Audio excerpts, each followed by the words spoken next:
가진 존재의 절대적인 특징이 있습니다. 세상에는 생명 가진 자와 목숨으로 사는 자로 나눠지죠. 그래서 생명 가진 자의 절대적 특징은 자란다는 거예요. 성장한다는 거예요. 이게 변화죠. 일단 자라가는 것은 변화가 일어나는 거예요. 근데 성장하는 변화입니다. 그것이 생명을 가진 사람의 특징입니다. 진정 생명을 가진 사람은 불온전한 데서 온전한 곳을 향하여 온전함으로 자라가는 거예요. 여러분과 제가 그런 성장을 오늘도 계속하는 줄 믿으시기 바랍니다. 예, 우리 안에 그 영적 힘이 있잖아요. 영적 힘이. 우리의 육신도 그렇게 자라가지만, 자, 육신을 한번 보시죠. 제가 요즘에 손주 보는 재미에 쏙 빠져가지고 제 선배 목사님이 그 홍정길 목사님이라고 하시는 분인데, 이분이 첫 손주를 보고서 그 홍정길 목사님 그 교회의 수석 장로님이 저희 처가의 제 형님뻘 되는 분이거든요. 이분하고 이제 앉아서 담소를 나누는데 그러는 거예요. 홍 목사님이 첫 손주를 보고 나서부터 설교를 잘 못하시더래요. 왜 그런가 싶었더니 설교 준비하다가도 손주 보고 싶어가지고 뛰어가고 손주 보고 싶어가지고 그렇게 손주한테 시간을 그렇게 뺏겨가지고 설교를 이전만 못하시게 하시더라. 예, 그런 이야기를 들었어요. 저도 이게 손주 보는 재미에 이렇게 쏙 빠졌는데, 이 아기가 지금 생명이 있죠. 그러니까 이 아이는 성장합니다. 성장해요. 오늘과 어제가 똑같은 것 같아요, 느낌에는. 그런데 보니까 지금 한 달 됐거든요. 온 지 한 달 전하고 지금하고요 많이 달라요. 들어보면 알아요. 엄청 다르고 애 행동이 야무져졌어요. 아주 야무러졌어요. 예, 전에는 이렇게 앉혀놓으면 지도 모르게 쓰러졌거든요. 근데 지금은 지가 뻗팅기고 이렇게 앉아요. 예, 그게 좋은 변화죠. 우리가 영적으로도 그렇습니다. 영적으로 이제 주님을 영접한 신자는 막 갓 태어난 하나님의 신생아와 같은 거예요. 그래서 우리들이 하나님의 말씀을 영양식으로 잘 섭취를 해서 우리의 믿음이 이제 성장하고 자라가면, 이제 저렇게 어린 아기가, 노아가, 얘를 이제 부모 생각은 그러겠죠. 이 아이가 몇 살 정도까지 이렇게 잘 키우고 그 다음에는 얘가 이제 홀로 서겠지, 이런 기대를 할 거예요. 실제로 그렇습니다. 미국인들은 일찍 결혼을 해요. 그래서 고등학교를 졸업하면은 이제 앞으로 남은 너의 생애는 네가 걸어가. 이것이 거의 이제 일반적인 미국인들의 사고방식이에요. 그래서 부모가 뒷바라지 해주는 것도 이렇게 그 정도까지, 뭐 다 그런 건 아니에요. 그렇지만 이제 보편적으로 그렇단 말이에요. 그래서 그게 괜찮은 것 같아요. 근데 저 아이가 어느 정도 크면 이제 부모가 막 붙들으려고 해도 튀어나가죠. 튀어나가는 거예요. 컸다는 거죠.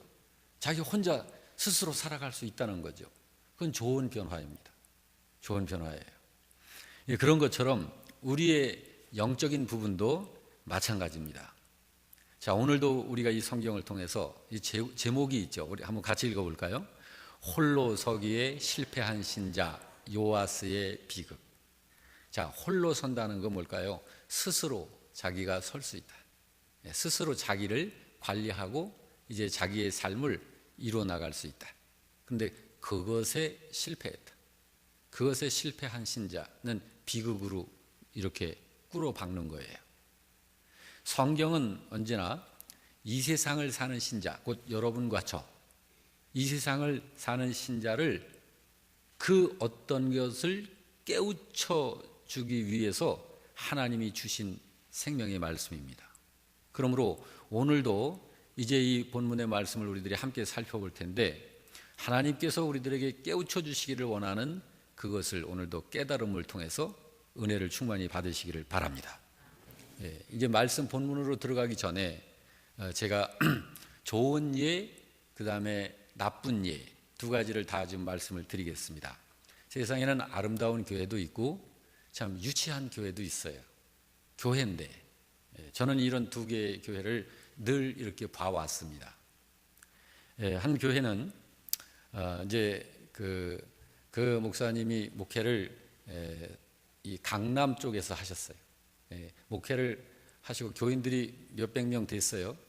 그런데 목사님이 늘 교인들을 하나님의 말씀으로 잘 믿음을 이렇게 다져 키워오는 목회를 했어요.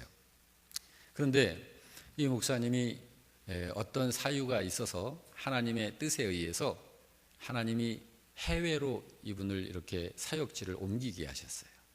그래가지고 이 교회에 담임을 맡으실 목사님을 모셔야 되는데 그 모시기까지의 기간이 꽤 걸렸습니다. 그래서 그 목사님이 해외로 나가시고 나서 그 목사님이 계시지 않은 기간 동안 이제 노회에다 연락을 해서 목사님을 매주 한 분씩 이렇게 오셔서 예배를 좀 인도하고 이렇게 가시도록 그렇게 해서 약 1년이 넘도록 그렇게 했어요. 그런데 이 교회 그 몇백 명 되는 신자가 그 기간 동안 목사님이 사임하시고 새로 담임하실 목사님이 오시기까지 그 기간 동안 단 한 명도 요동을 하지 않고 묵묵히 그 자리를 지키며 든든하게 교회를 지켰다는 거예요. 참 아름다운 교회입니다. 그 교회는 성숙한 교회입니다. 그런데 이제 정반대의 예를 또 하나 들게요. 수원에, 제가 아는 교회들이에요. 다 수원에 있는 한 교회입니다. 목사님이 그 해외에 또 이렇게 가족이 있어가지고 이제 거기는 교인들이 한 우리 교회 사이즈 정도 됐을까 그런 것 같아요. 한 150명, 200명 정도. 그런데 이렇게 목회자들은 사실 6년 사역하고 1년을 안식년으로 해서 이렇게 쉬는 그런 기간을 하는데 이렇게 조그마한 교회들은 그렇게 이렇게 잘 못합니다. 저도 지금 35년 이상 이렇게 목회를 해오고 있습니다만은 제가 안식년을 가져보질 못했어요. 그러니까 쉼 없이 계속 그냥 사역이 이루어지는 거죠. 이러다 보니까 사실은 이제 좀 이렇게 좀 지치기도 하고 그럴 때도 있고 그렇습니다. 그래서 이 목사님이 그 부목사님도 계시고 전도사님들 계시고 그래서 맡기고 1년을 좀 쉬어야지 안 되겠다 해서 가셨어요. 그래가지고 가시고 나서 6, 7개월 정도밖에 안 된 그 기간 안에 그 부목사님 그리고 전도사님으로 있었던 그 부교육자들이 교인들과 이렇게 뭉쳐서 다 나가서 개척을 해버렸어요. 그 주변에서 걸어서 5분 거리, 10분 거리 요 정도 거리에다가. 그 소식을 들은 목사님이 너무 이게 감당이 안 되는 거예요. 그래가지고 결국은 너무 상심하고 근심하고 그래서 도로 오셔가지고 이 교회를 어떻게 수습을 해보려고 하는데 안 되는 거예요. 그래가지고 결국 목사님이 너무 막 이렇게 힘들게 그렇게 지내시다가 암이 걸리셔서 병이 왔어요. 그렇게 해서 결국은 그 목사님이 더 이상 목회를 못 하시겠다. 그래가지고선 이렇게 그냥 은퇴를 미리 하셨어요. 이런 교회는 사실은 참 유치한 겁니다. 그거는 참 덕스럽지도 못하고 신자들의 처신으로서 못된 처신들을 하는 거예요. 욕심에 사로잡혀서. 이런 것은 교회의 모습이 그렇게 나와서는 안 되는 거죠. 그래서 참 세상에는 욕먹는 교회도 있고 존경받는 교회도 있어요. 우리 교회는 존경받는 아름다운 교회가 될 수 있기를 바랍니다. 오늘 이 본문 속에 이제 그러한 교회는 우리가 아멘 해서 그렇게 거저되지 않아요. 그런 교회는 어떻게 하면 그런 교회가 되는가? 오늘 본문에 역대하 24장 15절에서 27절을 공부할 건데요. 먼저 15절, 16절을 좀 읽겠습니다. 자, 여기 스크린에 뜨니까 같이 한번 천천히 말씀을 생각해 가면서 읽겠습니다. 시작. 여호야다가 나이가 많고 늙어서 죽으니 죽을 때에 130세라. 무리가 다윗성 여러 왕의 묘실 중에 장사하였으니 이는 그가 이스라엘과 하나님과 그의 성전에 대하여 선을 행하였음이더라. 누가 죽었다고요? 여호야다라고 하는 분이 이제 삶을 마쳤어요. 나이가 많았어요. 130세에 이제 인생을 마친 거예요. 그런데 16절에 보니까 무리라고 하는 건 이제 이스라엘 백성들, 그 무리들, 백성들을 말하는 거예요. 백성들이 이 돌아가신 여호야다를 어디에다가 모셨어요? 다윗 성, 역대 이스라엘의 왕들이 돌아가셨을 때 이제 그 왕 묘실 거기에다가 모셨어요. 근데 이 여호야다는 왕이 아니에요. 왕이 아닌데 백성들이 그걸 원한 거예요. 왜 그랬을까요? 그 뒤에 말씀하고 있잖아요. 이는 그가 이스라엘과 하나님과 그의 성전에 대하여, 하나님의 성전에 대하여 선을 행하였습니다. 평상시 살아생전에 이분의 삶이 하나님을 섬기는 그 섬김의 삶, 그리고 이스라엘 그 백성들을 섬기는 섬김의 삶, 하나님의 성전에서 그 직임을 수행한 이 섬김의 삶, 이런 모든 것들에서 온 백성들에게 존경을 받았던 거예요. 그러므로 왕이 아니지만 이분은 왕의 묘실에 모시자. 그렇게 존경을 받는 분이셨습니다.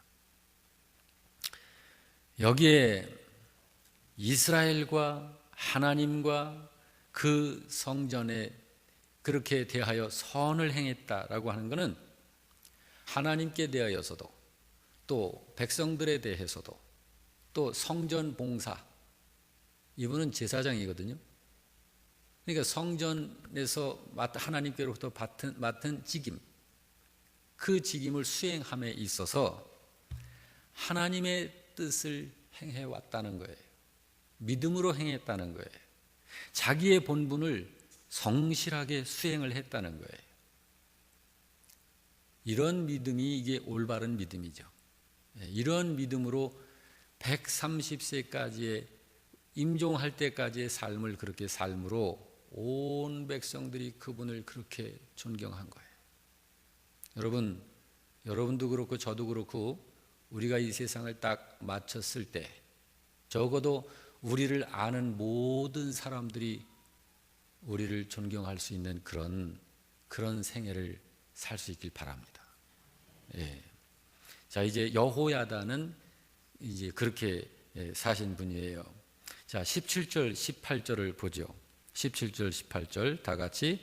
여호야다가 죽은 후에 유다 방백들이 와서 왕에게 절하매 왕이 그들의 말을 듣고 그의 조상들의 하나님 여호와의 전을 버리고 아세라 목상과 우상을 섬겼으므로 그 죄로 말미암아 진노가 유다와 예루살렘에 임하니라.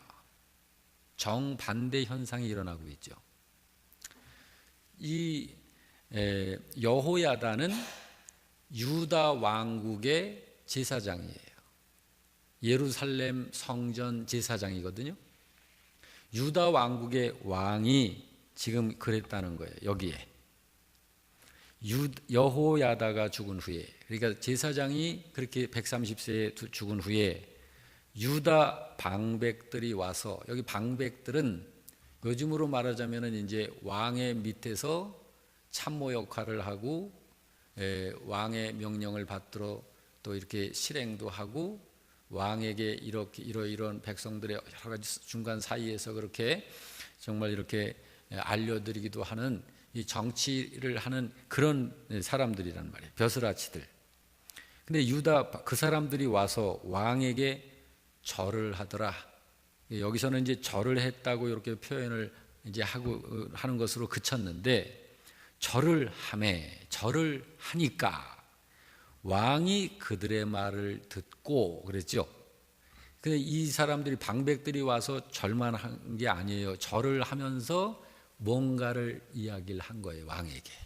그러니까 왕이 그들의 말을 들은 다음에 18절 그의 조상들의 하나님 여호와의 전을 버리고, 여호와의 전, 성전을 버리고 아세라 목상과 우상을 섬겼으므로 그 죄로 말미암아 진노가 유다 왕국과 예루살렘에 내려지게 됐다. 자, 이걸 다시 한번 좀 정리를 해봅시다. 제사장이 죽은 후에 유다와 예루살렘에 무슨 일이 발생됐죠? 하나님의 진노가 나라와 예루살렘 성에 내리는 거예요. 그렇죠? 예. 그 원인이 뭐였나요? 왜 이런 일이 생겼을까요? 그렇죠. 왕이, 유다 왕국의 왕이 하나님의 성전을 버리고 우상을 섬기는 자가 됐기 때문입니다. 이런 행위를 24절에서는 뭐라고 그랬냐면, 자, 24절을 한번 보세요. 다 같이 시작. 아람 군대가 적은 무리로 왔으나 여호와께서 심히 큰 군대를 그들의 손에 넘기셨으니 이는 유다 사람들이 그들의 조상들의 하나님 여호와를 버렸음이라. 이와 같이 아람 사람들이 요아스를 징벌하였더라. 자, 유다 왕, 지금 여호와의 성전을 버리고 우상을 섬긴 왕의 이름이 뭔지 나오죠? 요아스예요. 요아스. 요아스가 여호와의 성전을 버리고 우상을 섬긴 이 행위를 이 말씀에서는 뭐라고 얘기하고 있나요?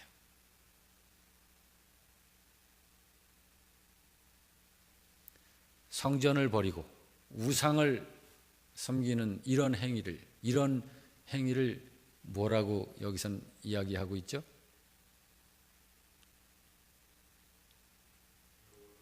할렐루야. 그게 사람이 하나님을 버리는 거예요.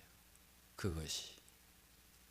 왕이 그렇게 하니까 유다 나라 백성들도 따라서 그렇게 한 거예요. 이게 지도자의 책임입니다. 여러분, 사람이 하나님을 버린다? 말이 되나요, 그게?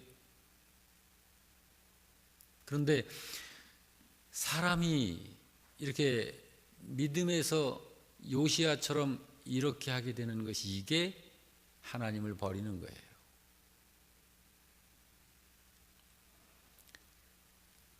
궁금하죠? 왕 요시야는 왜 그렇게 변질이 됐을까요? 이 사람은. 여러분, 믿음 변질되고 싶은 마음 없잖아요, 우리. 그렇죠? 좋은 믿음으로 점점 좋아지고 점점 성장해 가고 싶은 마음만 있지, 여기 요시야처럼 믿음이 변질되는 이런 사람 되고 싶어요? 아니잖아요. 근데 이 사람은 왜 그랬을까요? 이 사람이.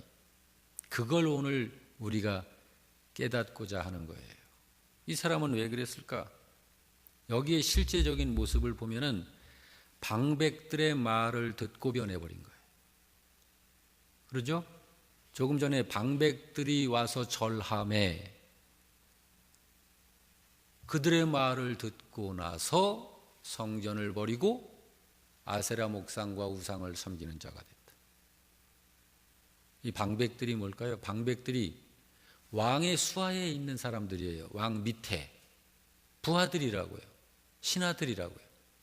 그러면은 이 신하들이 왕 앞에 와서 절하면서 어떻게 했길래 왕으로 하여금 하나님을 버리고 우상을 섬기게 했을까요? 여러분 상상해 보세요. 얼마나 아첨을 떨고 아양을 떨었으면 그랬을까요, 왕이. 그리고 이 방백들이 요시야를, 왕을 얼마나 아부 칭송을 했으면 왕이 마음을 쏙 뺏겼을까요, 그렇게. 이런 간신배들이.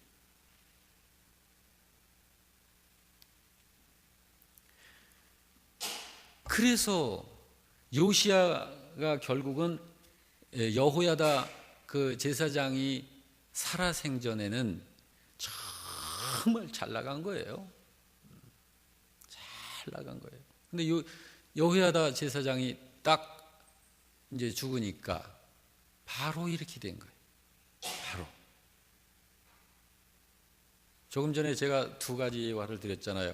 서울의 강남에 있는 어느 교회. 담임 목사님을 통해서 믿음 관리를 잘 받고 있었는데 담임 목사님이 하나님의 뜻에 의해서 해외 어느 지역으로 이렇게 나가시게 됐고, 그래서 새로운 목회자가 오셔야 되는데 1년이 넘도록 그 공석이 되어졌었지만 그 교회 몇백 명 신자들이 단 한 명도 요동하지 않고 굳건히 자리를 지켰다. 그런데 수원에 있는 한 교회는 안 그랬잖아요. 수원에 있는 교회는 그렇게 하고 싶었을까요? 계획적으로 목사님 제발 나가십시오. 나가시면 우린 일 벌리려니까 하고 이랬을까요? 아니란 말이에요. 왜 그렇게 됐을까?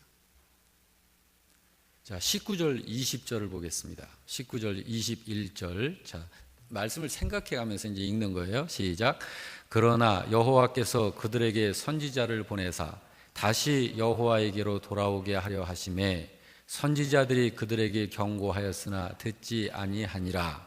이에 여호와의 영이 제사장 여호야다의 아들 스가랴를 감동시키심에 그가 백성 앞에 높이 서서 그들에게 이르되 하나님이 이같이 말씀하시기를 너희가 어찌하여 여호와의 명령을 거역하여 스스로 형통하지 못하게 하느냐 하셨나니 너희가 여호와를 버렸으므로 여호와께서도 너희를 버리셨느니라 하나 무리가 함께 꾀하고 왕의 명령을 따라 그를 여호와의 전 뜰 안에서 돌로 쳐 죽였더라.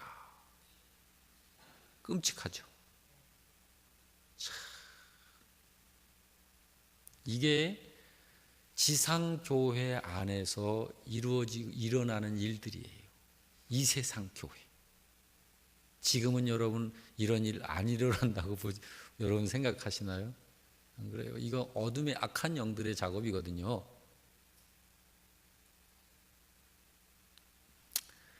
자, 우선 이제 이걸 좀 더 은혜를 받기 위해서 이제 분석을 해보자고요. 요시야 왕이 변질되잖아요. 자, 요시야 왕이 믿음이 변질되니까 하나님이 즉각적으로 조치를 취하셔요. 무슨 조치를 취하셨죠? 하나님이 즉각적으로 조치를 취하신 게 네가 잘못하고 있다. 회개하라. 라고 바로 경고를 반복해서 하셔요. 경고를. 기회를 주시는 거예요. 회개할 기회를. 자, 1차적인 기회가 19절에 나오잖아요. 그러나 여호와께서 누가? 여호와께서 그들에게 누구를 보내? 선지자를 보내서 다시 여호와께로 돌아오게 하려고 하심에 선지자들이 그들에게 하나님의 보내심을 받고 선지자들이 가서 경고를 하였으나 요시야가 들어요, 안 들어요? 안 듣죠. 그럼 여기서 하나님이 이제 스톱, 포기, 너 포기. 그렇게 하신 게 아니에요. 하나님은 20절을 또 보세요. 이에 여호와의 영이 제사장 여호야다의 아들. 자, 이 제사장 여호야다 아까 처음에 19절 살펴볼 때 그렇죠. 예루살렘 성전 제사장이세요. 자, 그분의 아들 이름이 뭐? 스가랴. 우리 스가랴 서 있잖아요. 그 스가랴 그 선지자 얘기하는 거예요. 이 스가랴 선지자가 여호야다 제사장의 아들이에요. 그래서 이 스가랴를 하나님의 영이 감동시켰다. 그래가지고 스가랴가 이 되어져가는 이 일을 보고 내가 입 다물고 있을 수 없다. 그래서 왕 앞에 나가는 거예요. 스가랴 선지자가 그래서 그가 백성 앞에 높이 서서 그들에게 이르되, 자, 무슨 말을 했을까요? 높이 서가지고 스가랴 제사장이 할 말 한 거예요. 회개하라고. 하나님 앞에 죄를 짓고 있다고. 회개하라고. 선지자로서 선지자적 선언을 하고 있는 거예요. 그들에게 이르되 뭐라고? 하나님이 이같이 말씀하시기를 너희가 어찌하여 여호와의 명령을 거역하여 스스로 형통하지 못하게 하느냐라고 하나님이 가슴을 치면서 말씀하시더라 라고 말하는 거예요. 그러면서 너희가 여호와를 버렸기 때문에 여호와께서도 너희를 버리셨느니라 라고 선언을 하는 거예요. 누가? 스가랴 선지자가. 하나님은 이렇게 요시야가 믿음이 변질될 적에 즉각 반복적으로 다시 돌이켜 회개할 기회를 주시는 하나님이세요. 하나님은 그런 분이세요. 여러분과 제가 실수하고 잘못을 할 때도 하나님은 우리에게 경고하시고 말씀을 통해서 회개하고 돌아올 수 있는 기회를 항상 주시는 거예요. 자, 요시야를 하나님께서 경고하셨죠. 그런데 하나님이 어떤 방법으로 경고를 하셨죠? 이 말씀에서 우리가 다 알 수 있잖아요. 하나님이 요시야를 기회를 주셔서 회개하고 돌아올 수 있도록 깨우침을 주시려고 그렇게 할 때 경고하시는 방법이 뭐였나요? 그렇죠. 선지자를 요시야에게 보내서 선지자로 하여금 말하게 한 거예요. 하나님께서 선지자들을 막 보냈어요. 1명도 보내고 2명도 보내고 3명도 보내고 이런 식으로 선지자들을. 그래도 안 들으니까 온 백성들에게 존경을 받는 제사장이었던 여호야다 제사장, 그분은 이제 왕이 아니었지만은 워낙 훌륭하신 그런 믿음으로 사신 분이라 온 백성들이 왕실에다가 그 묘를 썼잖아요. 그 정도로 존경을 받는 그분의 아들이면 왕이 좀 듣지 않을까? 그래서 하나님의 영에 감동받고 스가랴 여호야다의 아들 선지자 스가랴가 왕 앞에 나가는 거예요. 여러분, 우리가 여기서 알 수 있는 것은 우리가가 아니라 사람이 이렇게 잘못된 길로 이렇게 빗나가고 그럴 적에 하나님은 한 생명을 그냥 쉽게 버리시거나 그러시지 않으세요. 하나님은 사람이 하나님을 버려도 하나님은 돌아올 기회를 자꾸 제공을 하셔요. 끝내 자기 스스로 자기의 생명을 포기를 하지 않는 한은 하나님은 기회를 주십니다. 신자가 여기 이 말씀을 보면 여기 20절 말씀에 너희가 여호와를 버렸으므로 여호와께서도 너희를 버리셨느니라. 하나님은 먼저 인생을 버리시거나 포기하시지 않습니다. 사람이 하나님을 포기하고 버릴 때 이런 비극이 생기는 거예요. 여러분, 신자가 하나님의 말씀을 거역한다. 그런 처사가 이게 무엇인지를, 그것이 바로 20절 말씀에 한번 같이 읽어보십시다. 20절 시작. 이에 하나님의 영이 제사장 여호야다의 아들 스가랴를 감동시키심에 그가 백성 앞에 높이 서서 그들에게 이르되 하나님이 이같이 말씀하시기를 너희가 어찌하여 여호와의 명령을 거역하여 스스로 형통하지 못하게 하느냐 하셨나. 하나님이 하신 첫 번째 말씀이에요. 뭐라고 말씀하셨다는 거예요? 그렇죠. 너희가 어찌하여 여호와의 명령을 거역하여 너희 스스로 형통하지 못하게 하느냐.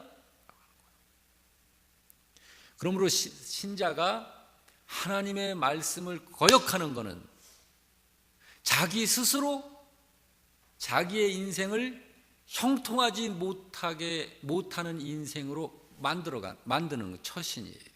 그것이. 여러분 형통하길 원하시잖아요, 우리. 그죠? 형통하는 삶은 하나님의 말씀 안에서 형통하는 거예요. 한 개인이 하나님의 말씀을 거역하면 그 사람은 자기의 생애를 형통하지 못하는 생애로 버리는 거예요, 스스로. 사람이 하나님의 말씀을 거역하는 것이 그걸 하는 거예요. 그게 얼마나 안타까우냐 말이야, 얼마나. 자, 이제 그 밑에 20절, 21절을 봅니다. 이 말씀을 읽으면서 하나님이 이렇게 1차, 2차 막 선지자들을 보내서 경고하고 회개하고 돌아오라고 기회를 막 제공하시는데 그 하나님의 제공하는 기회 앞에서 요시야 왕은 어떤 처신을 하고 있는지를 보자고요. 자, 20절, 21절 다 같이. 이에 여호와의 영이 제사장 여호야다의 아들 스가랴를 감동시키심에 그가 백성 앞에 높이 서서 그들에게 이르되 하나님이 이같이 말씀하시기를 너희가 어찌하여 여호와의 명령을 거역하여 스스로 형통하지 못하게 하느냐 하셨나니 너희가 여호와를 버렸으므로 여호와께서도 너희를 버리셨나라 라고 경고를 하는데 라고 하나 그렇게 말을 하는데 21절 다 같이. 무리가 함께 꾀하고 왕의 명령을 따라 그를 여호와의 전 뜰 안에서 돌로 쳐 죽였더라. 요시야 왕의 반응이 뭐죠? 안 받아들이는 거예요.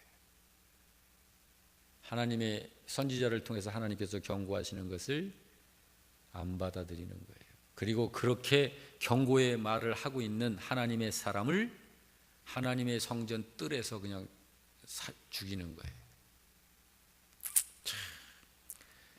여러분, 사람이 갖고 있는 권력이 악용되어지는 모습이에요, 이게. 요시야에게 하나님이 뭘 주셨나요? 권력 주셨잖아요. 왕으로서의 통치권.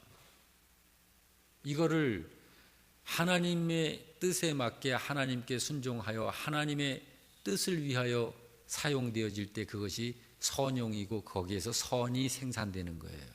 그런데 그렇지 못하고 요시야처럼 이렇게 사용을 하는 것이 이게 악용하는 거예요. 우리 사람들도 다 그렇잖아요. 우리 가정에서 저는 이렇게 말해도 이렇게 세상적 개념으로 말할 때 우리 집에서 제가 대빵 아니에요? 그럼 대빵인 제가 우리 집에서 식구들을 다 손가락 하나로 부려먹으려고 그러고 요걸로다가 다 해서 뭘 하려고 하고 그러면은 말은 안 해도요 식구들이 아유 빨리 그냥 좀 죽었으면 그런 생각 하겠어요 안 하겠어요? 저는 그런 사람들 봤어요. 30대 40대 막 이때 힘으로 부인을 그냥 그렇게 억누르고 막 그랬는데 부인이 남편 없을 때 뭐라 그러는지 알아요? 60만 넘어봐라. 60만 넘어보라는 거예요. 내가 가만 안 두겠다는 거예요. 왜 그렇게 살아 이왕 사는 걸? 그러죠? 네. 힘 있을 때 그 힘은 섬기라고 하나님이 힘을 건강 주시고 힘 주신 거지 그걸로 완력 쓰라고 하나님이 주신 거 아니잖아요. 영락교회 사모님은 그래서 저한테서 저를 통해서 행복하신가요?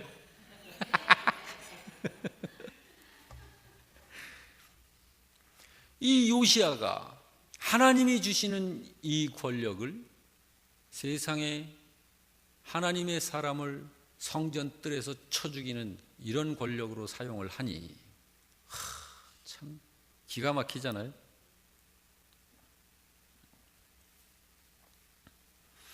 그런데 이제 22절을 보자고요. 이 22절에 보면 여호야다 제사장, 그 훌륭한 제사장의 아들 스가랴 선지자예요.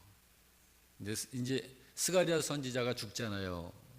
여기서 요시야에 의해서 죽으면서 한 말이 있어요. 무슨 말을 하느냐면 22절이에요. 다 같이 요시야 왕이 이와 같이 스가랴의 아버지 여호야다가 베푼 은혜를 기억하지 아니하고 그의 아들을 죽이니 그가 죽을 때에 이르되 여호와는 감찰하시고 신원하여 주옵소서 하고 죽어요.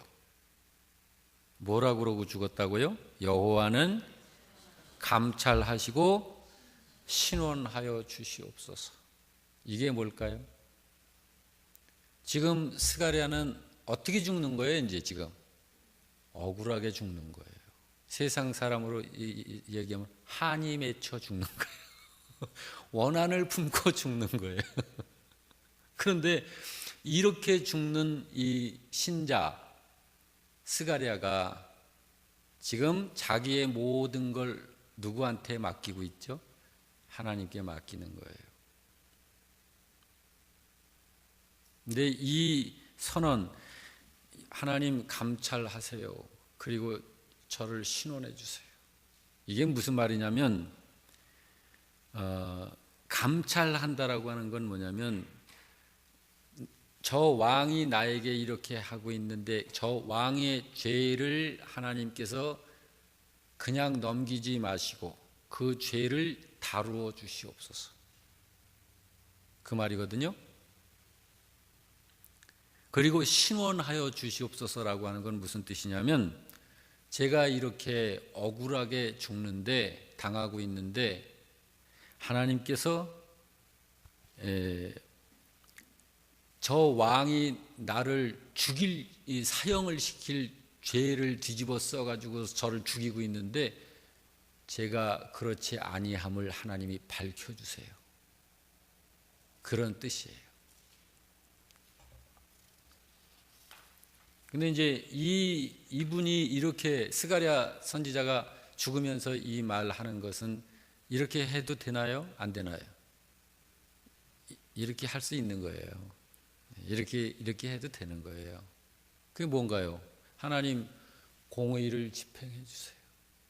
하는 거거든요. 공의를 집행해 주세요.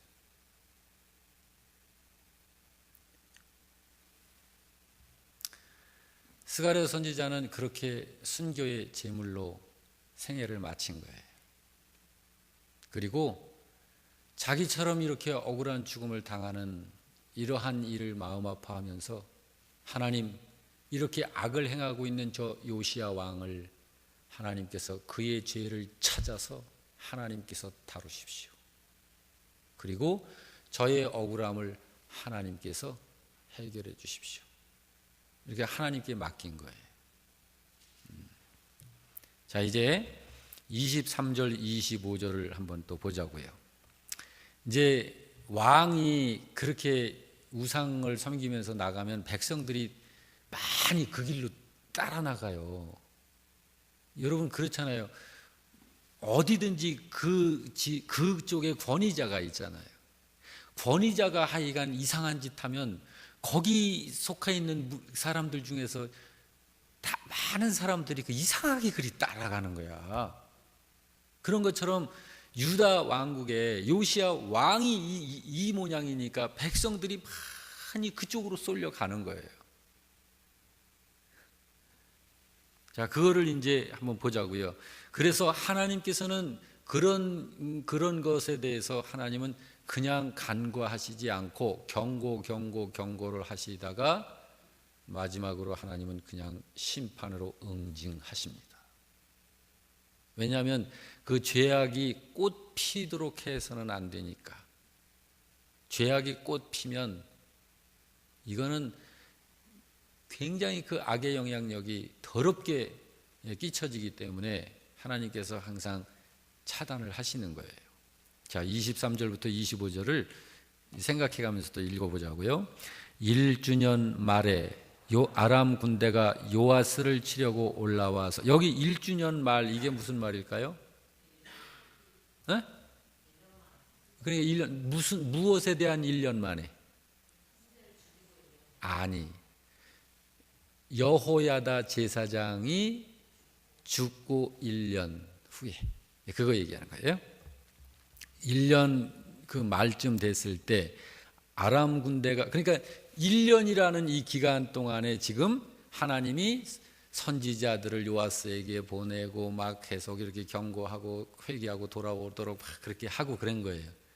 그리고 마지막에 스가랴가 하나님의 신의 감동이 돼서 스가랴가 가서 이렇게 이야기를 하니까 요시야가 죽인 거예요.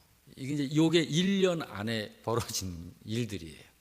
자, 1주년 말에 아람 군대가 요아스를 치려고 올라왔다. 이제 이건 누가 이제 손을 쓰기 시작을 한 걸까요? 그렇죠. 하나님께서 누구를 이제 불렀어요? 예, 아람 군대. 유다 왕국의 우상을 섬기는 주변에 있는 우상 국가들을, 예, 아람 군대가 이제는 요아스를 치려고 올라와서, 요아스와 그 나라는 무슨 나라예요? 하나님을 섬기는 백성들의 나라예요. 이게 참나 이렇게 된다니까요. 올라와서 유다와 예루살렘에 이르러 백성 중에서 모든 방백들을 다 죽이고 노략한 물건을 다메섹 왕에게로 보내니라. 아람 군대가 적은 무리로 왔으나 여호와께서 심히 큰 군대를 그들의 손에 넘기셨으니, 여기 심히 큰 군대는 어느 군대일까요? 유다 왕국의 군대, 요아스 왕의 군대를 말하는 거예요. 그래서 아람 군대의 손에 넘기셨으니, 이는 왜 그렇게 하셨다고요? 다 같이 유다, 시작. 유다 사람들이 그들의 조상들의 하나님 여호와를 버렸음이라. 이와 같이 아람 사람들이 요아스를 징벌하였더라. 자, 그런데 여기서 그치지 않아요. 25절을 보면 다 같이, 요아스가 크게 부상하며 적군이 그를 버리고 간 후에 그의 신하들이 제사장 여호와의 아들들의 피로 말미암아 반역하여 그를 그의 침상에서 쳐 죽인지라. 다윗성에 장사하였으나 왕들의 묘실에는 장사하지 아니하였다. 왕이면서도 왕들의 묘실에 장례 안 치렀어요. 자, 이제 이거를 좀 더 들여다보자고요. 하나님의 심판 집행의 시기가 언제였고 방법이 무슨 방법이었나? 자, 그러니까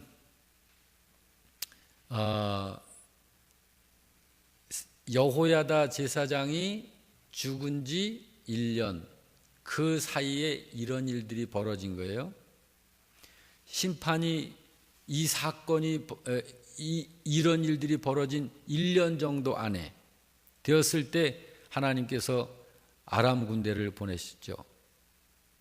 여기 여러분 잠깐만, 우리가 좀 찾아봐야 할 것이 하나 좀 확인해야 할 게 발견이 되는데, 여기 여호야다가 죽은 지 1주년으로 그렇게 지금 보는데 맞죠?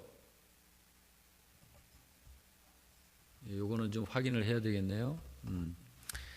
자, 하나님의 심판은 어떻게 집행이 되었죠? 23절 한번 봅시다. 1주년 말에 아람 군대가 요아스를 치려고 올라와서 유다와 예루살렘에 이르러 백성 중에서 모든 방백들을 다 죽이고 노략한 물건을 다메섹 왕에게로 보냈다. 하나님의 심판이 그렇게 집행된 거죠. 아람 군대에 의해서 유다와 예루살렘 모든 방백들이 멸절되고 재물을 노략을 당했다. 빼앗겼다. 그리고 24절 25절에 아람 군대를 통해서, 이방 나라 군대를 통해서 유다 왕 요아스를 하나님께서 징벌하셨어요. 그래서 요아스가 아람 군대에 의해서 심한 중상을 입었어요. 목숨은 붙어 있는데 심한 중상을 입어서 이제 못 살다는 것을 판단을 하고 아람 군대가 그냥 버리고 갔어요. 요아스를 버리고. 그런데 결국은 어떻게 해서 죽었나요? 요아스가 자기의 신하들의 손에 의해서 죽임을 당한 거예요. 참 비극이죠. 예. 이런 일이 벌어지면 어떻게? 이런 일이. 그래서 이 말씀을 이제 마지막 더 좀 보자면은 요아스의 이 생애를 성경이 어떻게 결론을 짓는지. 다윗 성에다가 장사는 했다. 그런데 10왕들의 묘실에는 매장을 하지 않았다.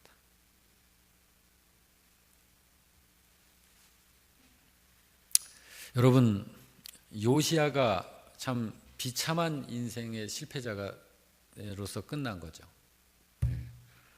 이렇게 된 이유가 여러분 오늘 공부를 통해서 이렇게 하면서 왜 요시야는 그렇게 됐다고 생각합니까? 우상을 섬김으로. 예. 그는 왜 하나님을 섬기다가 우상을 섬기게 됐을까요? 방백들의 말을 들었다. 좀 더, 그는 그 아첨하고 아부떠는 방백들의 말을 어떻게 해서 왜 듣고 홀가닥 넘어가게 됐을까요? 이제 그게 마귀가 결국은 어둠의 악한 영이 그 아첨하고 이간을 떠는 그 간신배들을 통해서 지금 요아스를 쓰러뜨린 거예요. 요아스가 믿음으로 그걸 이겼어야 되잖아요.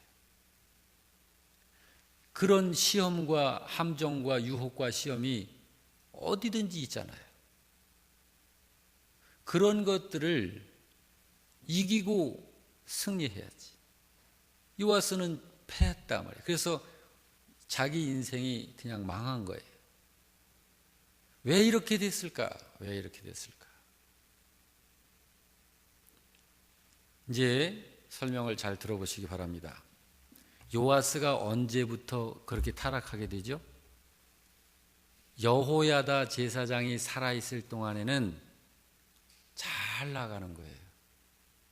그럼 여호야다 제사장이 요아스가 왕이니까 제사장으로서 그 왕에게 살아있을 때는 왕을 어떻게 했을까요? 여호야다 제사장이 중보기도 하면서 왕에게 계속 조언을 해드리고 옆에서 자꾸 이렇게 잡아주고 코치하고 그렇게 했겠죠.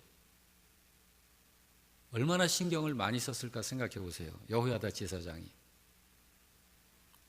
그때에 이 요시야는 뭘 했었어야 될까요? 그 훌륭한 여호야다 제사장이 자기 옆에 그렇게 계실 적에 그 제사장을 통해서 하나님의 진리의 말씀을 깨닫고 자기의 믿음을 성장시켰었어야죠.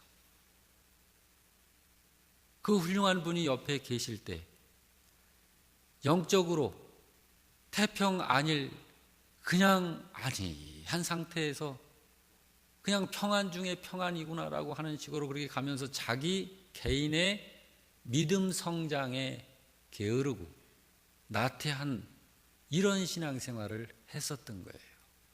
그러니까 여호야다 제사장이 늘 붙들어줘야만 됐던 거예요. 근데 이 제사장이 이제 삶을 마치고 세상에 없으니까 자기 생명과 자기의 인생을 홀로 스스로 서질 못하는 거예요.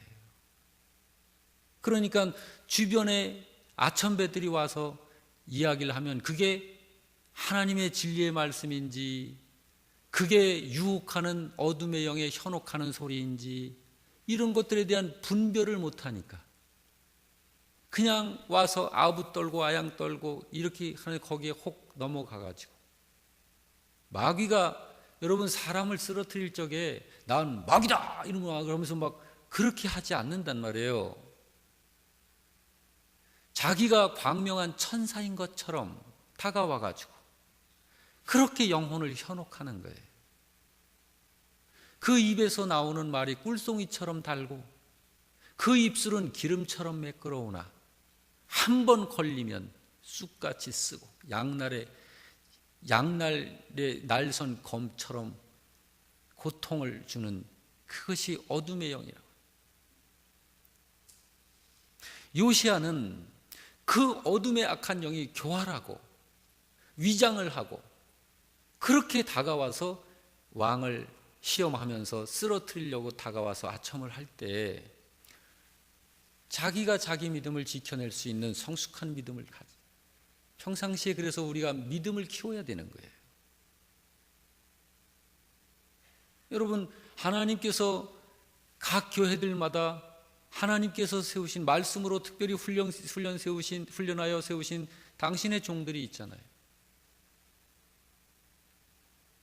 아까도 얘기했지만 수원에 있는 그 교회는 담임 목사님이 안 계시니까 교회가 영적으로 난장판이 되는 거예요. 난장판이. 그렇게 되면 되겠냐고요. 그거 아니란 말이에요. 그러니까 우리 모두, 저도 마찬가지고요. 우리 모두가 정말 내가 스스로 믿음의 두 다리로 반듯하게 서서 하나님을 섬기는 성숙한 믿음으로 늘 성장해야 되는 거예요. 요시야처럼 이렇게 똥오줌 못 가리는 이런 신자가 돼서는 안 된단 말이에요.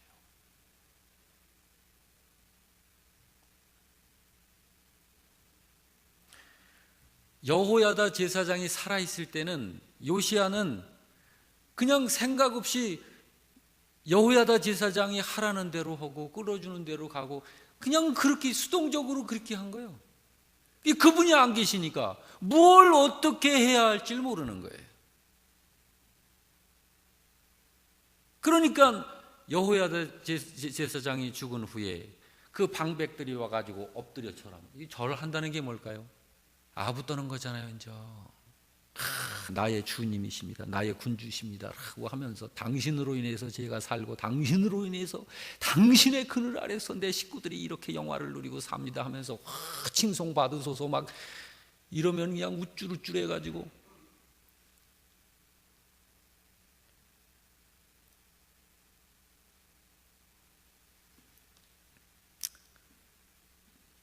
단순히 존경하는 영적 어르신 여호야다를 그냥 생각 없이, 그분이 살아계실 때는 생각 없이 그냥 따른 거예요. 그분이 가르쳐주는 그 교훈과 진리의 말씀을 정말 가슴에 담고 묵상하고 새기면서 그것을 깨달아가면서 믿음의 양분으로 그것을 삼아서 믿음을 그렇게 키워나갔어야지. 그러질 못하고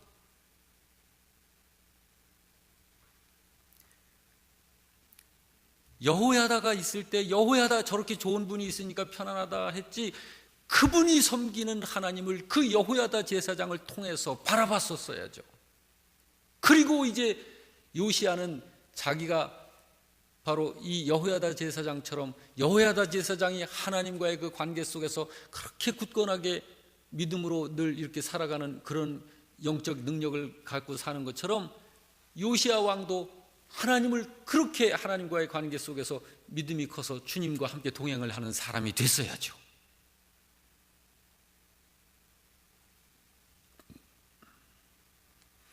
아무리 영적인 스승이 훌륭하신 분이라 해도 그분이 내 인생을 대신 살아줄 수는 없는 거잖아요. 내 인생을 대신 해줄 수 없잖아요.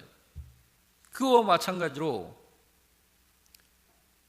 오늘 이 시대를 사는 모든 이 세상에 있는 모든 신자들이 영적으로 신앙에 있어서 성장해서 스스로 설 만큼 나의 믿음을 키워나가고 성장해 나가는데 우리는 깨어 있어야 하는 거예요. 그렇지 않으면 우리들도 요시야를 쓰러뜨린 그 어둠의 영은 지금도 요시야를 쓰러뜨린 그런 방법으로 요시야처럼 이렇게 해이하게 서 있는 신자들을 그런 방법으로 쓰러뜨리려고 지금도 다가오는 거예요.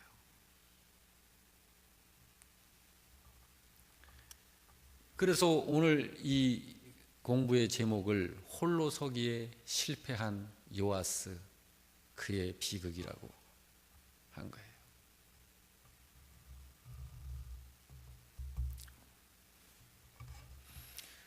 글쎄요, 모르겠어요.